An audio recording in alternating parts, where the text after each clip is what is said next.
আপনি শাসন করবেন, রাগ করবেন, কথা বন্ধ করবেন সীমিত সময়ের জন্য, বিছানা পৃথক করবেন। এরপরে না হলে দুই পরিবারের মুরব্বীদেরকে নিয়ে বসাবেন, বসায় আর জবরদস্তি তাকে বলবেন যে আমি বেনামাজির ঘর করতে পারি না, আমার সন্তান পরবর্তী বংশধর নষ্ট হবে, সেরকম হলে ইরশাদ দিবেন।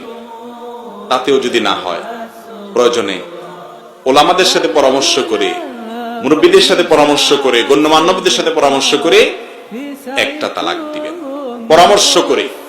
এটা শেষ চিকিৎসা। এরপরে যদি তিনি তওবা করে বলেন যে না আমি সরি, আমি নতুন করে আসবো, তাহলে প্রত্যাহার করবেন। তালাক মুখে প্রত্যাহার করলে হয়ে যায়, কিচ্ছু করতে হয় না, শেষ, অটো প্রত্যাহার। আবার সংসার করা শুরু করবেন। যদি ভালো হয়ে যায় তো গেল আলহামদুলিল্লাহ, যদি না যায় তাহলে আবার সে একই অস্ত্র দীর্ঘদিন আবার একই প্রসেসে করতে পারলেন।